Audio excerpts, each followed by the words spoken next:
I'm really looking forward to discussing with you sociocratic pluralism, realizing the promise of decentralized governance. I'm Kenrick Nelson, president of Photrek, which is a small business working in the blockchain space. And I want to really thank our sponsors, who are Cardano Catalyst and the Singularity Net Deep Funding programs. This work was published recently in the link there if you look up Sociocratic Pluralism, and really appreciate the co-authors who worked with me on this. So blockchain is sort of providing mechanisms for decentralization. And actually, am I sharing my, hold on a second. I just want to, okay, excuse me. But decentralization is challenging and there's a lot to it. And so one of the things that is happening in these communities is that they're often very open to participation, but because people don't have identities in these communities, they also don't have rights. And what we've been advocating is that in addition to the trust that's established at the blockchain protocols, there have to be trusts established at other levels, including the governance. So for instance, many communities are relying on one coin, one vote, but that tends to centralize around wealth. And other communities are very centralized around a small group of developers of the chain. So how can we get beyond that? We're advocating 3 pillars for decentralized governance. We are saying that it has to start with identity so that people can have rights.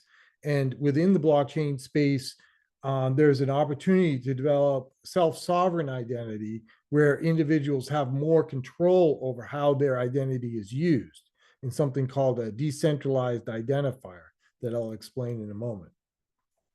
And then from there, you can innovate on the voting processes. And we've been doing research and advocating something known as plural or quadratic voting. And I'll show you both how that works and some of the results from that.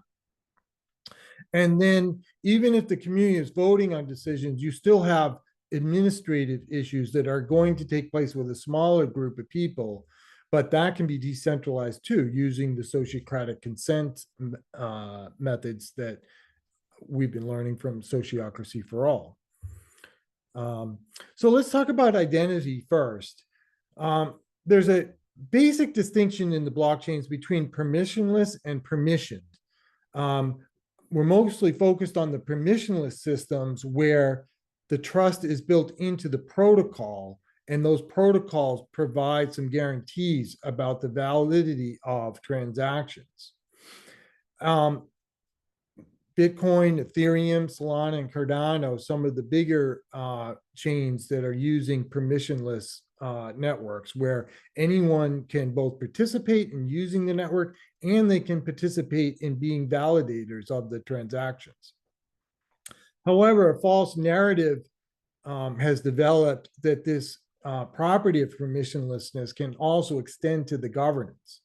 And fundamentally, why we don't think that is true is that what enables permissionlessness is the trust at the protocol level, where the cryptographic keys provide an identity and the protocol provides a norm that the software has to follow. Those same things, an identity and norms that participants have to follow are still required at the governance level. And those have to be human at the governance level. So in establishing decentralized identifiers, there's a process that can be implemented on these blockchains where you have issuers of verifiable credentials. And then a holder will hold a credential that they've earned in their own wallet. And that now starts to build up an identity. And they can present different parts of those credentials to a verifier for different kinds of applications. And all of this is recorded and managed in a verifiable data registry.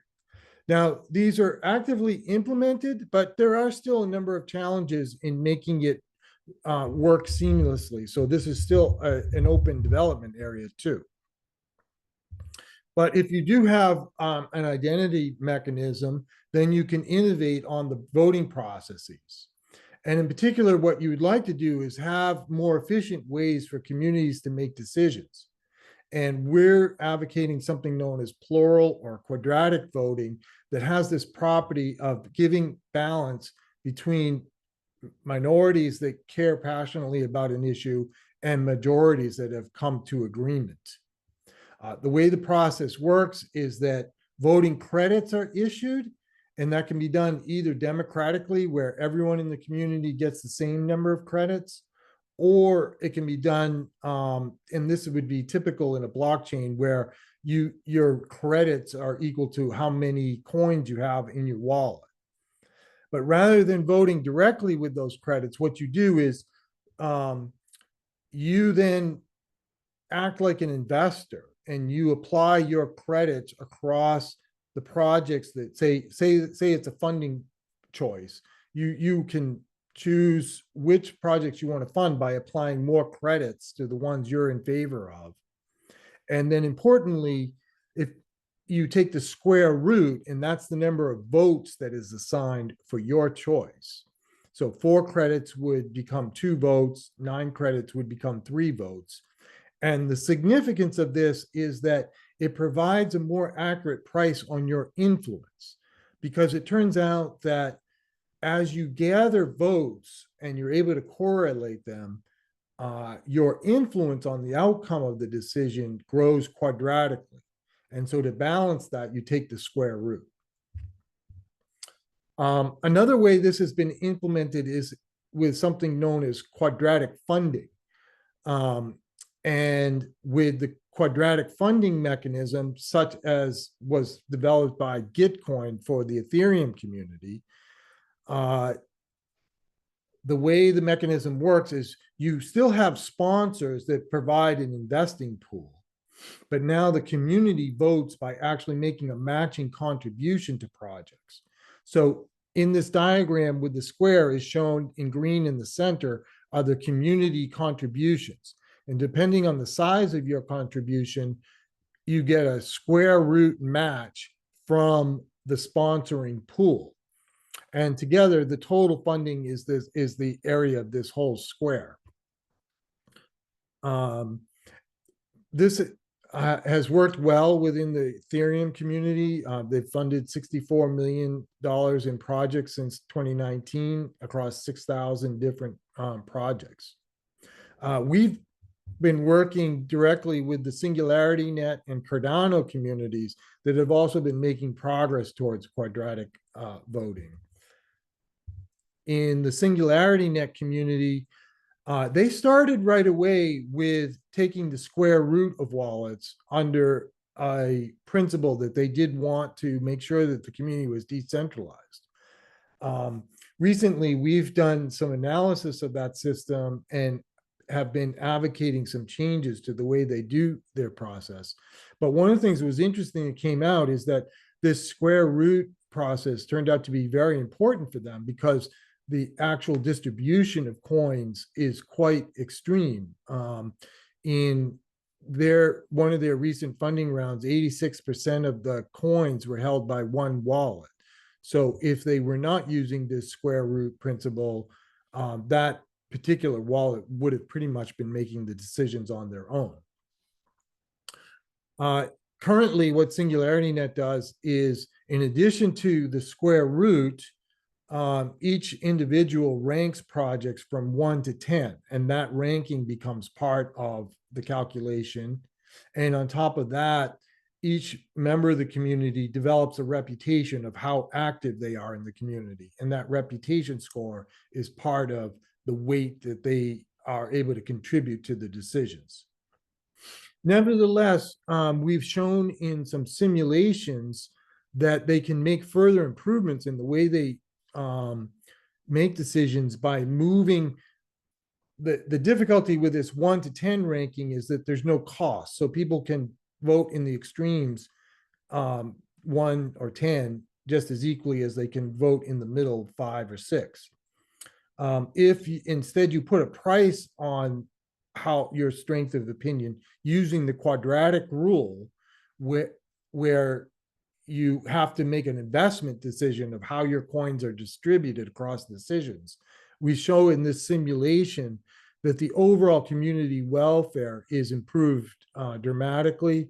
And this particular simulation was with 250 participants, and we showed that the improvement actually gets stronger as more participants are involved in the decision making. Henry, yeah, go ahead. There seems to be a screen of our computer that's the right slide. Are you not seeing the right thing? No, we're seeing slides. You just minimize it. Yeah. Okay, let me see what Mhm.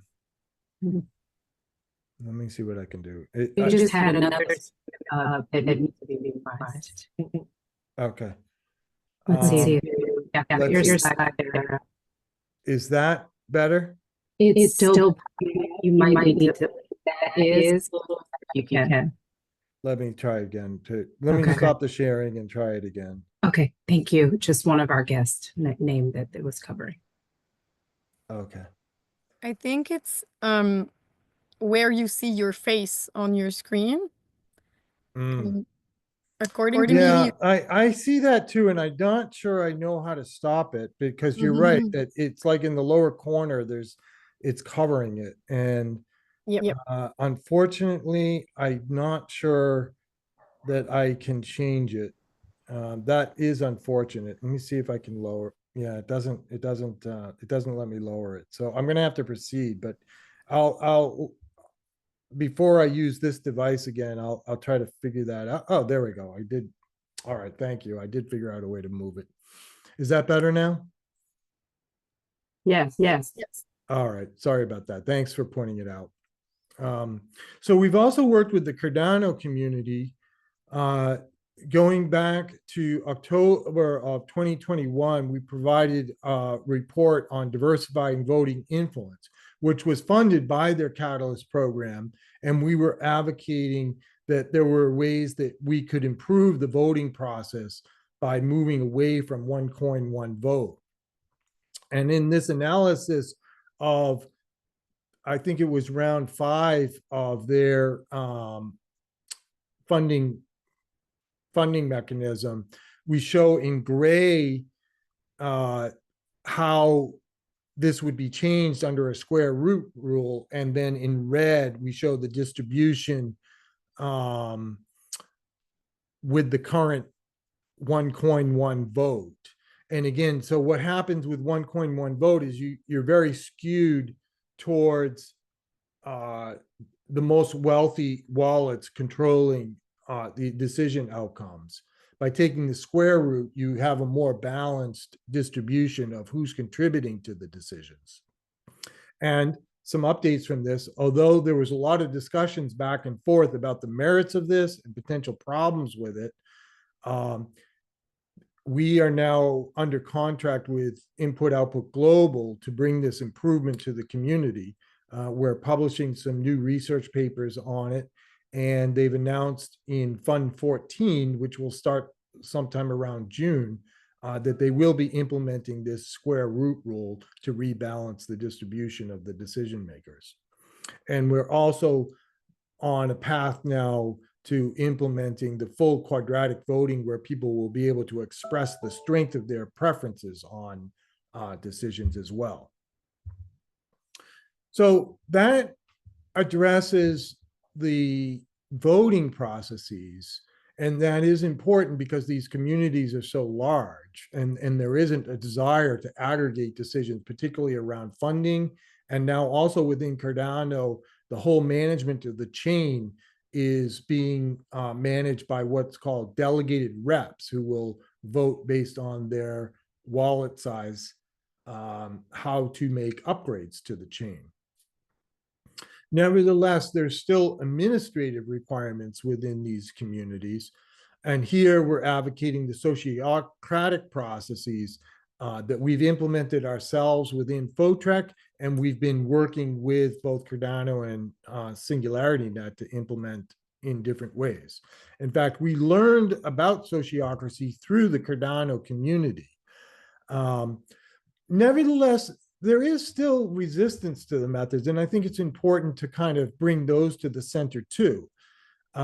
Many communities do want kind of a more open, self-organizing style, and they feel that some of the rules maybe are too rigid. And also there continues to be skepticism as to whether you can really arrive at consent within teams. As I've learned more about it, I kind of view sociocracy in the following way, that the scientific work of it was done in the 1800s by Comte and Ward. And what they were really advocating was broadly the use of sociology as a scientific endeavor informing how we govern organizations. And then in the 70s and 80s, there was this engineering push by Edinburgh, Buck, and others to actually implement sociocratic methods, and those methods kind of are what Sociocracy for All is teaching. And then there's other methods that are getting incorporated into this. Communities like Sociocracy 3.0 and others are incorporating Agile and other methods into the Sociocratic principles. So within Cardano, they did set up one circle in which members were voted by the community as representatives of different roles within the community. The focus here was on a human sensory array, but that circle had very limited authority. So there were some interesting things came out of it. It was my first experience in working in a Sociocratic circle, but it was kind of a limited experience too. SingularityNet has gone quite a bit further. They have delegated to the community quite a bit of the administrative work of running the deep funding program. They've organized 9 circles covering analytics, events, marketing, outreach, and other instruments.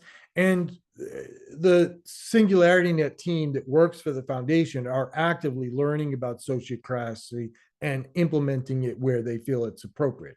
I think to date, it's still a little bit limited in terms of these circles, how much they're using consent in their decision-making. And the double linking of the circles isn't really fully implemented right now. Then new this year within Cardano was a members-based organization that was set up called Intersect. This is a nonprofit that is now overseeing Cardano's community governance program. And our team is active members of this group, and we're, where the group is interested, we're helping them with the sociocratic methods. Much of the way they're organized also follows traditional organizational methods, but there's kind of a mix between traditional methods and sociocratic methods. They're responsible for putting together the annual budget, and that's actually the first one is in process right now, and votes and organizations around that is happening. Members are elected to committees, but it's still primarily the sponsors that are appointing the board of directors for Intersect. Within Photrek, we've implemented this quite extensively. So I learned about the full dynamics of sociocracy from John Buck in late 2022. And as I read his book, I was quite impressed with it. And it helped me as a sole proprietor owner of Photrek solve a challenging problem in which I'm employing contractors all over the world. So it's challenging in this virtual space to build a team that's cohesive, but learning about sociocracy helped me understand how I could decentralize the management of Photrek itself. So we implemented what we call a working partners contract, where individuals who agree to that get benefits from Photrek, and one of those benefits is the ability to participate in our circle program. We started with a leadership circle that included 4 or 5 of us, and it was an interesting process for me to kind of open up the books and share the decisions I'd been making on my own, and then come to consent with everyone who at that stage was a contractor for Photrek and became working partners. We also have an advisory circle, and then we have a circle for each of our principal sponsors. I like to use the phrase that we make decisions by strategic consent and tactical autonomy. By that, what I mean is that it's really our policy decisions where we come together once a month as a circle to kind of review progress on our projects, on different initiatives like proposals, and then we come to consent around the strategies. But we also want to be clear that once we've made a strategic consent, it's important that people know what their roles are and feel comfortable acting with autonomy to get things done. So what we've found as sort of some positives out of this is that it's made a dramatic improvement in the ability of us to communicate as a team. I'm a much better listener now, and the working partners feel much more comfortable voicing their own ideas and approaches to our work. It's a fast way to develop leadership, particularly through the role of the delegate process. And it's helped strengthen us in terms of really defining our vision and aims as a company.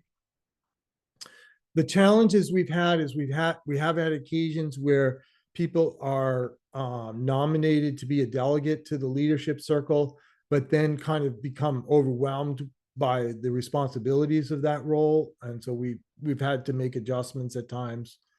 The other thing we're working on currently is making sure that we manage our indirect expenses. You know, if we're asking people to participate in circles, we want to be able to pay them for that time.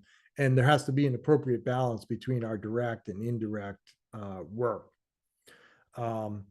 We are planning now to transition to being a benefits corporation so that we can bring investing partners into the work. And we're learning a lot about all the legal challenges of that, since sociocracy is still a very new form of organization, and many of the corporate laws don't really facilitate that. But, you know, overall, this has been a really exciting journey. I do think the blockchain communities have a lot to offer in terms of bringing global communities together to participate in decisions. But I also like to emphasize now that participation is not power. And we need to have ways of moving decisions to the edges of an organization. Plural voting is one way to do that. It's been shown mathematically to be very effective. There are challenges in implementing it, particularly around protecting against identity and collusion, or what's called a Sybil attack. But nevertheless, it's a powerful method that has been proven to work. And we're building great teams with the Sociocratic methods, and really enjoy working this way. It's made us a much more cohesive team. So that's it. I appreciate being able to talk with you all. And I'll leave the slides up, but I'm going to switch my screen back so I can see you all. And then if at some point, I don't necessarily have to share this. Let's see, maybe I do need to stop sharing. Let me just stop sharing so I can see the group. And then if we need to, we can pull the slides back up. And let me go. So are there any questions? And perhaps some have popped up in the. Someone want to chime in on their own experiences with these kinds of decentralized communities, or have a question about what was presented? I'm wondering why. Sorry, I didn't realize my video was off. That wasn't intentional.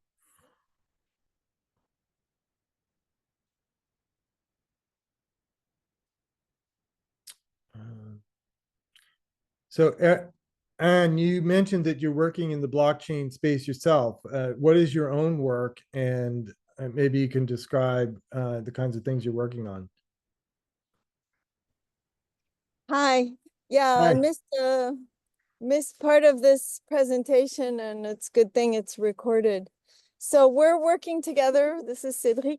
We're Yeah. working on implementing sociocracy in a DAO, decentralized autonomous organization, Great. and developing a decentralized application that would which we're really working on right now to to facilitate the use of sociocracy, to facilitate the creation of circles and consent decision making, proposal making, Excellent. and so on.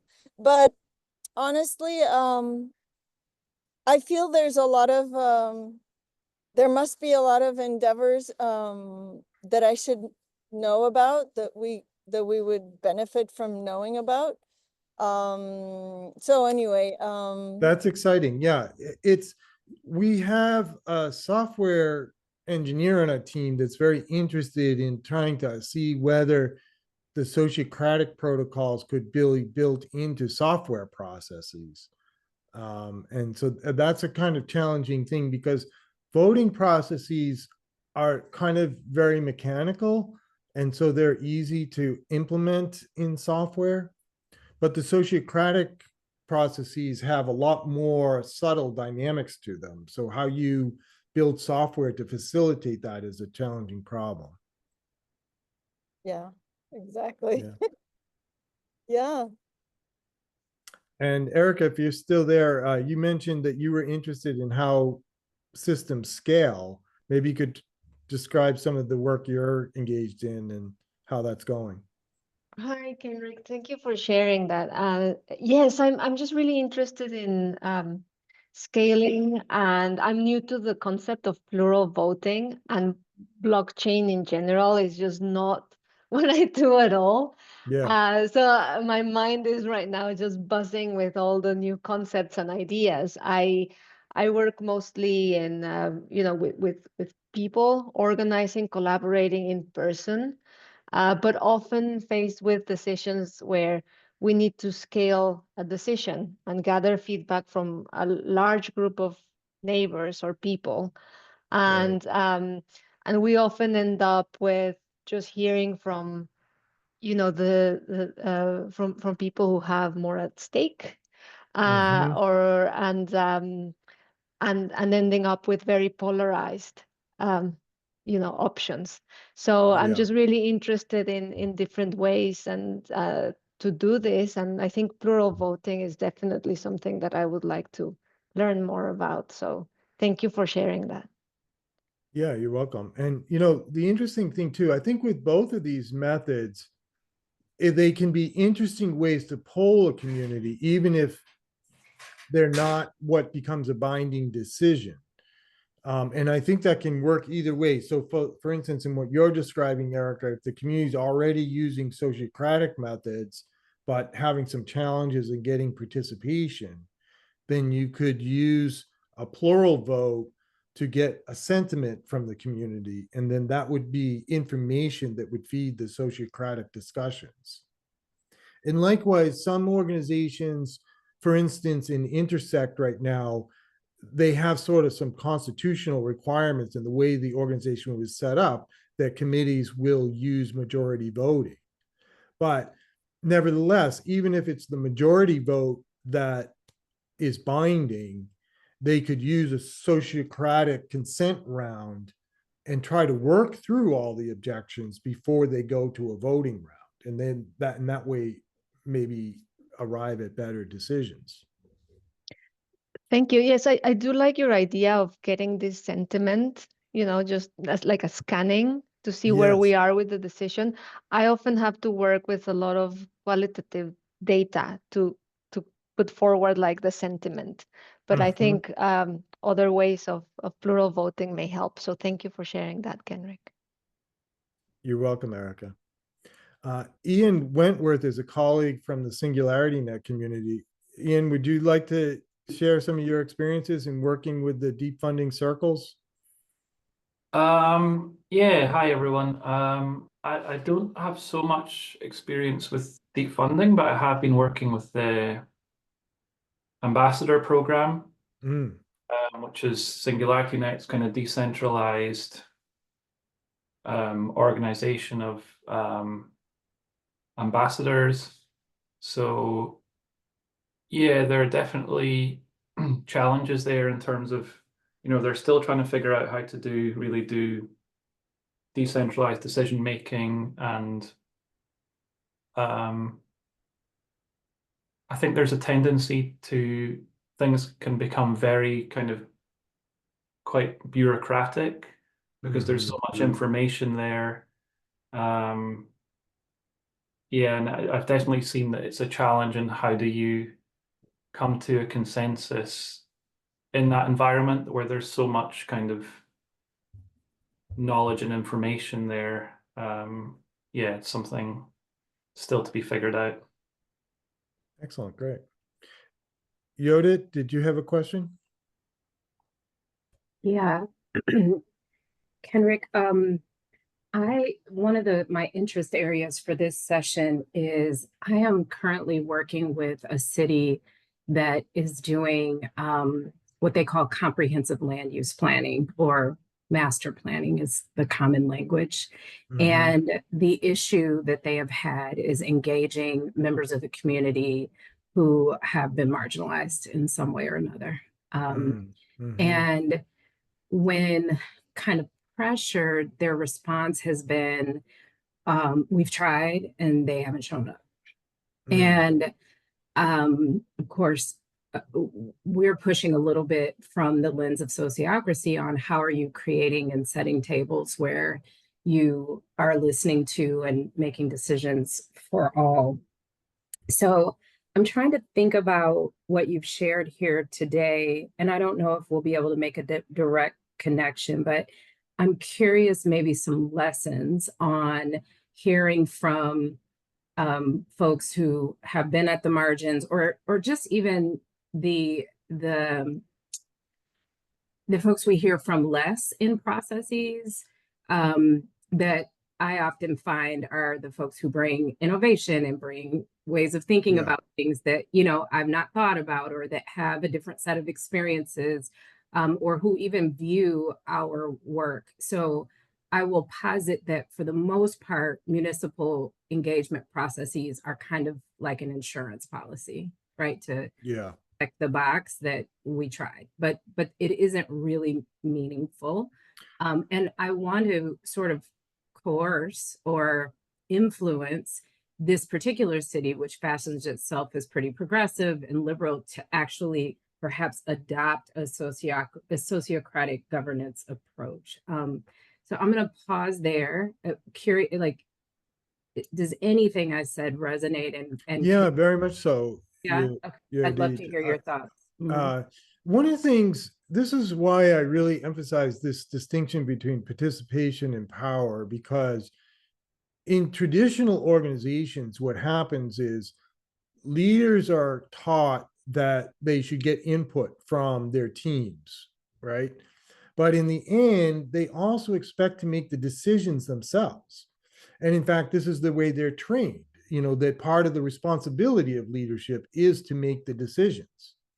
But in doing that, what happens, and I speak to myself and kind of growing up in those kind of environments, that you really become blind. You even think that you have listened to people, right? But then in the end, you feel that you don't have the ability to incorporate everything you've heard, and you're forced to make a decision, even if some people don't like it, right? That's kind of the traditional model. And what opened my mind is that, by allowing people to have not just voice objections, but for those objections to be roadblocks towards making a decision, it really forces you to change the way you think about getting input from teams. because once that objection is validated, then everybody in the circle is required to work together to come to some resolution that's good enough to try. And then furthermore, and again, the other thing is it does free you up a little bit too. The other side of it, it frees you up because now as the leader, you still have a role in providing the aim and vision and making sure people are staying on track with what's trying to be accomplished. But now you're also not expected to make the decision by yourself. So there's also some freeing up there too.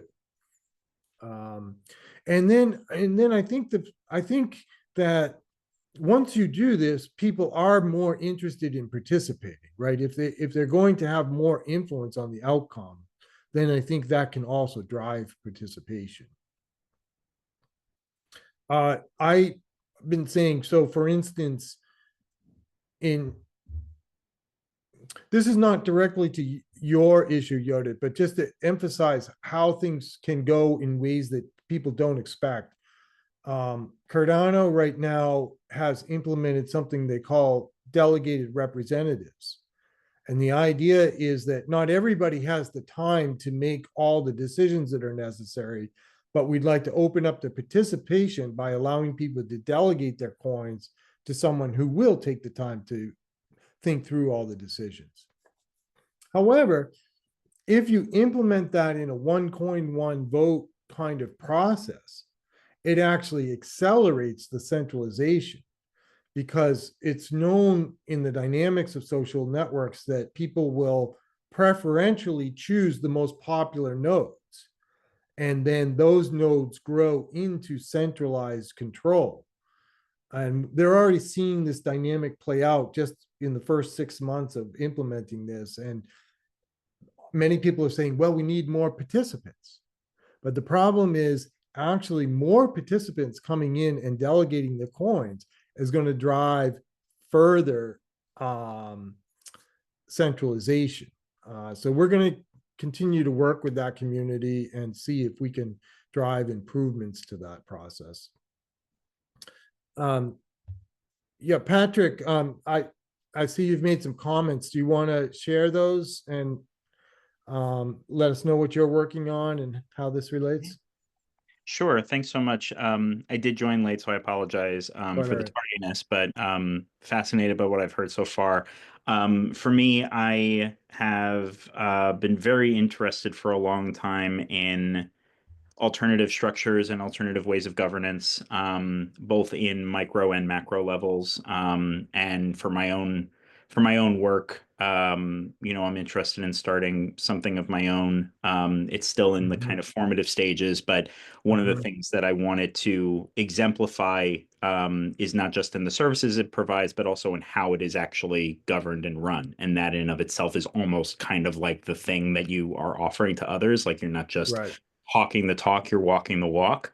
And so I've been a part of a lot of different conversations, and the comment I made, which kind of piggybacks off of what you had said, was I've heard previous speakers in other contexts talk about like participatory budgeting experiments that have been done on the municipal level.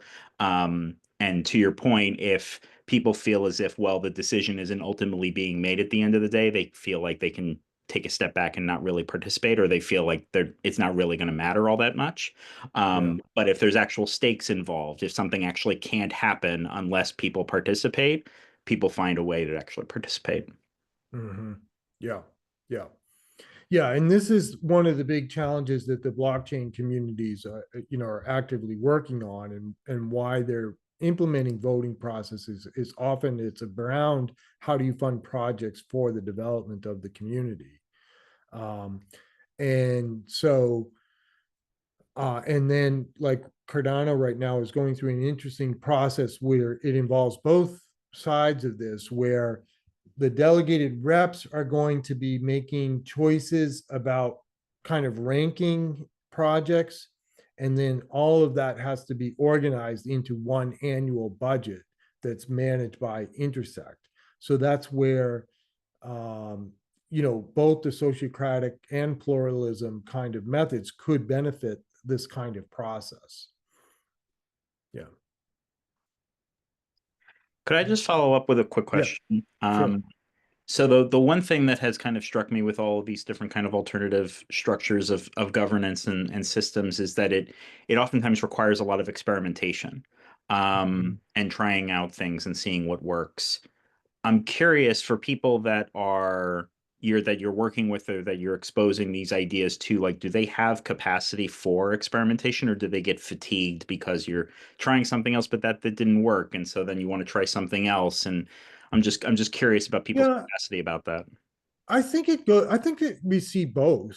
A little like you said, Patrick. We at Photrek, we have two parts of our work. Part of it is very technical in training machine learning algorithms for risk management. And then we've also become kind of consultants on blockchain governance. And just as you're describing, these principles that we are now calling sociocratic pluralism are, the way we're running Photrek, and also part of the services we're providing to people. Now, I think that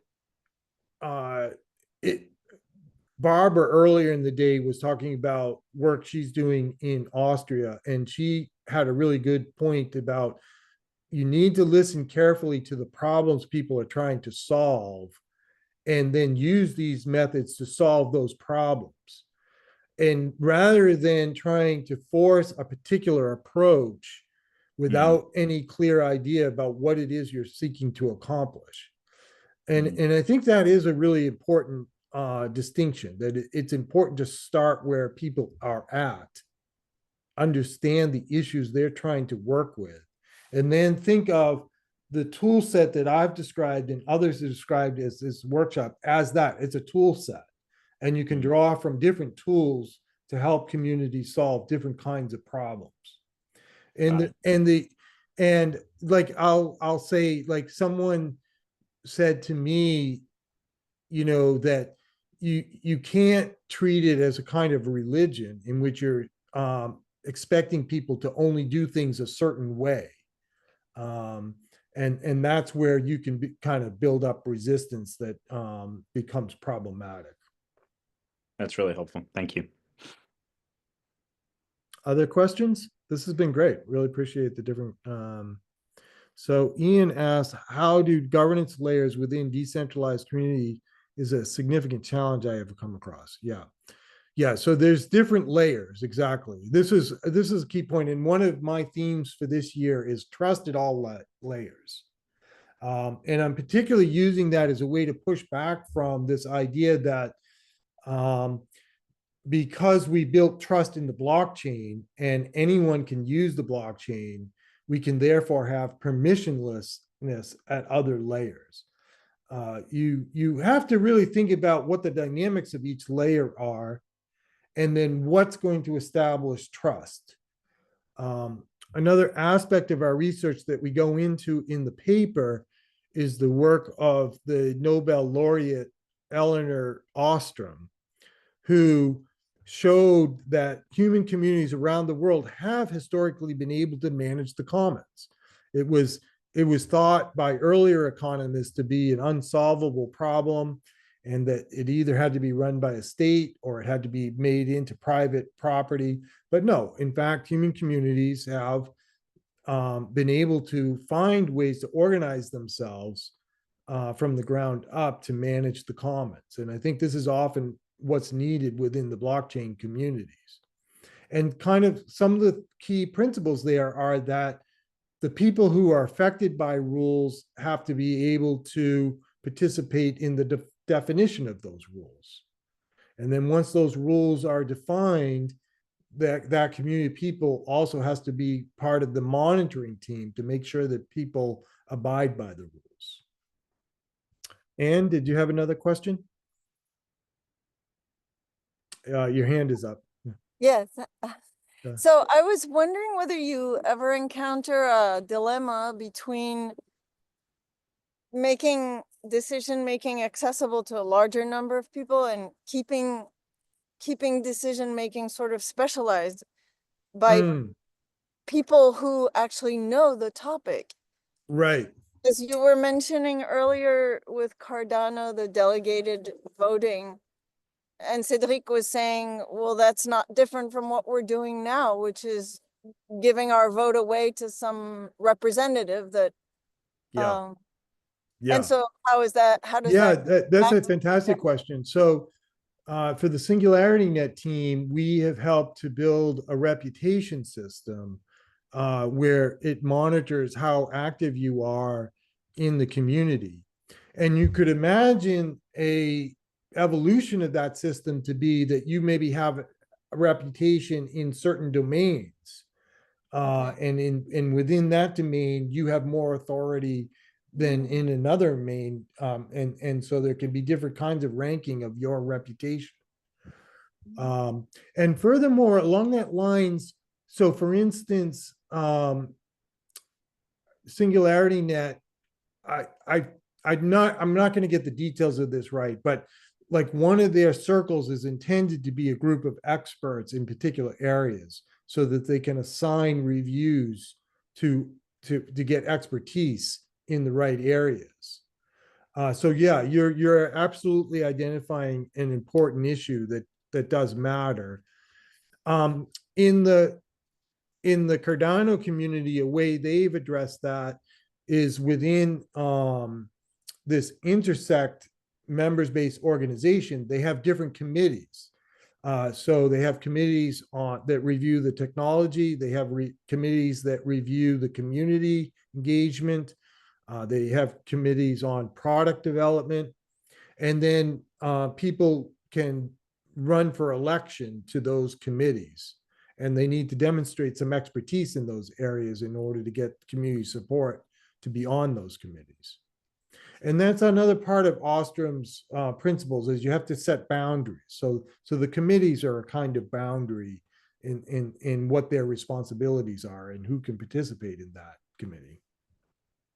Excellent. Thank you. Yeah. Yeah. Well, this is terrific.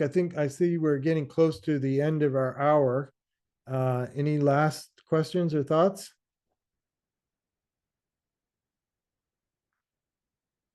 Well, thanks very much. Appreciate everyone joining and look forward to hearing more comments. Maybe one more question. Yes, go ahead. Yeah, hello. I'm Hello. Ginge, and I would like to know what is your biggest dream? My biggest dream.